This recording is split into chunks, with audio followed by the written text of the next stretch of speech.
ಗೆಳೆಯರೆ, ಇದೊಂದು ಮೀನುಗಳ ಒಂದು ಸಣ್ಣ ಕತೆ. ಒಂದು ಒಂದು ಕೆರೆಯಲ್ಲಿ 3 ಮೀನುಗಳಿರ್ತವೆ. ಆ 3 ಮೀನುಗಳ ಆಲೋಚನೆಗಳು ಬೇರೆ ಬೇರೆಯೇ ಇರ್ತವೆ. ಮೊದಲನೇ ಮೀನು ಮುಂದೆ ನಡೆಯುವಂಥ ಎಲ್ಲ ಘಟನೆಗಳಿಗೂ ಮುಂಚಿತವಾಗಿಯೇ ತಯಾರಾಗಿರ್ತಿತ್ತು. ಎರಡನೇ ಮೀನು ಪರಿಸ್ಥಿತಿ ಬಂದಾಗ ಅದನ್ನು ಎದುರಿಸ್ತಿತ್ತು. ಮೂರನೇ ಮೀನಿದೆಯಲ್ಲ, ಯಾವುದೇ ಘಟನೆ ನಡೆದಾಗಲೂ ಅದನ್ನು ಮನಸ್ಸಿಗೆ ಹಚ್ಕೊಳ್ದೇ ಸುಮ್ಮನೆ ಇದ್ಬಿಡ್ತಾ ಇತ್ತು. ಒಂದಿನ ಆ ಮೀನುಗಳು ಬೆಸ್ತರು ಆಡುತ್ತಿರುವ ಮಾತುಗಳನ್ನು ಕೇಳಿಸ್ಕೊಳ್ತವೆ.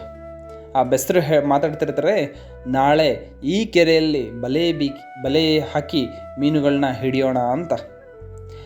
ಆಗ ಮೊದಲೇ ಮೀನು ಹೇಳುತ್ತೆ, ಬೆಸ್ತರು ಬರುವುದಕ್ಕಿಂತ ಮೊದಲೇ ನಾವಿಲ್ಲಿಂದ ಹೊರಟೋಗೋದು ಒಳ್ಳೆಯದು ಅಂತು.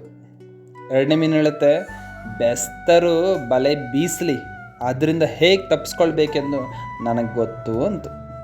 ಮೂರನೇ ಮೀನಿದೆಯಲ್ಲ, ನಮ್ಮ ಮನೆ ಬರದಲ್ಲಿ ಏನು ಬರೆದಿರುತ್ತೋ ಅದೇ ಆಗತ್ತೆ, ಆದ್ದರಿಂದ ನಾನಂತೂ ಎಲ್ಲೂ ಹೋಗೋದಿಲ್ಲ ಅಂತೆ.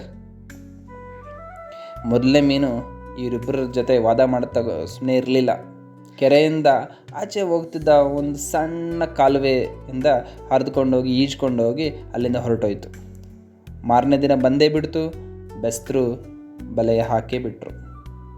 ಅದರಲ್ಲಿ ಎರಡನೇ ಮೀನಿದೆಯಲ್ಲ, ಆ 2 ಮತ್ತು 3ನೇ ಮೀನುಗಳು ಸಿಕ್ಬಿದ್ವು. ಆದರೆ ಎರಡನೇ ಮೀನು ಸತ್ತ ಹಾಗೆ ನಾಟಕ ಆಡ್ತು. ಯೂಶಲಿ ಸತ್ತ ಮೀನನ್ನು ಬೆಸ್ತರು ತಗೊಂಡೋಗಲ್ಲ, ಅದನ್ನೆತ್ತಿ ವಾಪಸ್ ಕೆರೆಗೆ ಬಿಸಾಕ್ತಾರೆ. ಅದು ಆ ಜಾಣ್ಮೆಯಿಂದ ಬದುಕೊಂಡ್ಬಿಡ್ತು ಆವಾಗ.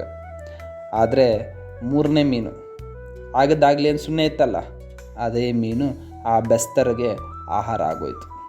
ಗೆಳೆಯರೆ, ಇದರಿಂದ ಯೋಚನೆ ಮಾಡಿ, ತಾವು ತಮ್ಮ ಆಲೋಚನೆಗಳು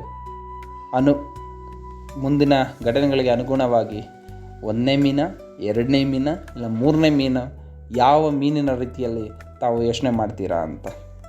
ಓಕೆ, ಥ್ಯಾಂಕ್ ಯು.